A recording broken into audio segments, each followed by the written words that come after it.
One of my favorite features of my automated task tracker is that all of my recurring tasks will be automatically added to my task list while I sleep whenever they need to be completed. And if they don't need to be completed, it won't be added until they do. So for example, you can see right here, all of my recurring tasks that need to be completed are added.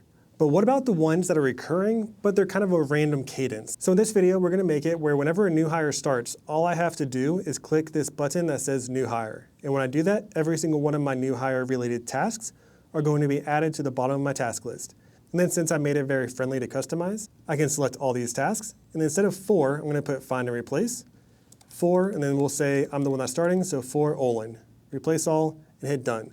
So that way, whenever a new hire starts, I just hit click, put their name, add their email right here, and then whenever I go through the process and complete the tasks, it will work just as normal.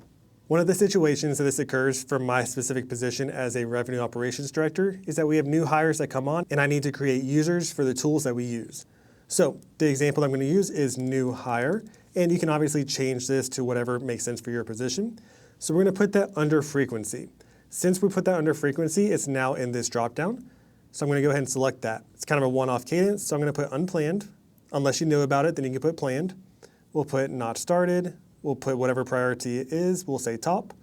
We'll say equals today. That way, whatever day it is, it will automatically say you need to complete that today. And then since it's for new hires, it'll be enablement.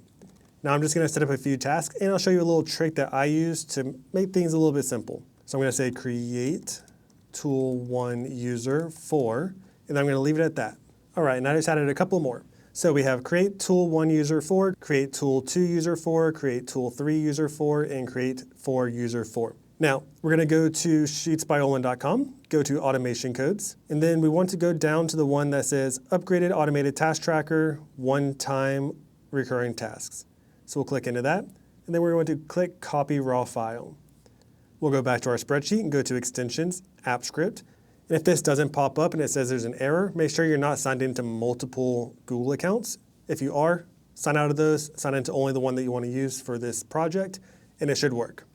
We're going to click add a file, script. I'll name this as new hire, but obviously you can name it as something else if that is what you are doing. And I'll paste that script.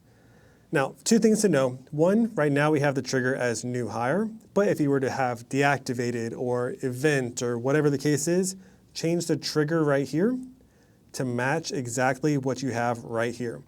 So if you had event, you would have event right here instead. Now, I have new hire, so I'm going to leave it as is. And then up here, this is just the name of the task. And you'll need to remember this task a little bit later on. So I'm going to go ahead and copy this. But once again, you can name it whatever you want. I'm just putting copy new hire task as a reminder. We'll save it, and then let's go ahead and press run. And you might need to authorize it the first time in case it asks you to authorize the code. But if I go back to my task list, if I go to task list, I have all of those on my list now. Now the reason why I put 4 at the end is so I can update it. So for example, I can select all of them, go to edit, find and replace, and I'm going to replace 4, and let's say that I'm starting, so I'll say for Olin Chansey. Replace all, and now I have an updated version for Olin Chansey for all of these. And if I'm creating multiple users, this allows me to keep track of which ones I've done and which ones I haven't, and have them all on my list without getting confused. And then just to make things simple, under link I'll put Olin at sheetsbyolin.com, and I'll drag that down. So just like that, in a couple of seconds, everything is good. I don't want to have to go into AppScript to run this every single time. So I'm going to create a button instead. So we're going to go to recurring, and we'll go over here under column M, just where there's a little bit of a gap. Go to Insert, Drawing, and then I'm simply going to select whatever shape I want. I usually do this rounded rectangle. So I'm going to click on that, and then I'm going to draw it. I'll change the color to, let's say, yellow, double click into it, and let's say new hire. And you can make this bigger, smaller, whatever you want it to look like. It's yours to make. Perfect, so I'm gonna go ahead and hit save and close, and then let's go ahead and make this a little bit smaller and move it to where we want it. Now, if you click into it, you'll see 3 dots in the top right corner.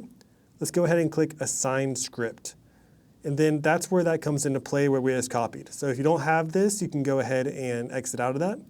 Go back to your app script, click on New Hire, and then copy the name of the function. It could be whatever function it is, just copy it, and make sure you're not including the parentheses or any spaces. So back to here, we're gonna go ahead and assign script and paste that, and we'll hit OK. So now, instead of having to go into the app script itself, I can simply click New Hire right there, and it's going to automatically add that to my task list every single time I click it. So if I want to run it again, you can see that now it's being added again. So simple as that. And that's really all you have to do. And you can do as many different buttons, as many different one-offs as you want. That's kind of the limit. And it works the same exact way. So you can have as many of these as you want under the scripts. All you have to do is change the name of the function, so that way it points to the correct function, and change the name of the trigger, so that way it matches whatever you're trying to do. And if you have a different tab you're wanting to go from instead of recurring, you can always update this right here, and you can put the name of the new tab. If you haven't already, make sure to go check out my YouTube channel, where I have a lot of other upgrades that you can make to your Google Sheets automated task tracker, such as different customizations, going on vacation mode, things like that. I hope you like this upgrade. Let me know in the comments if you make it, as well as if you have any questions. Don't forget to subscribe and like and comment for more.